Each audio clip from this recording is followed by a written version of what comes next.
¿Conocías este animal?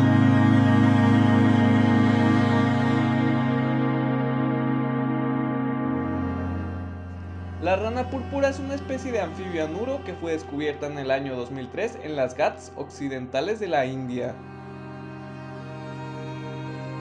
Se ha avistado en zonas de bosques secundarios perturbados al sur de la India en rangos de altitud de 900 metros, aunque más concretamente puede vivir entre 850 a 1000 metros. Se distingue por tener una cabeza corta y pequeña que es desproporcionada con respecto al tamaño de su cuerpo. Gusta permanecer cerca de riachuelos y arroyos, lugares en los que construyen sus refugios. Presiona debajo de suscribirse para ver el video completo.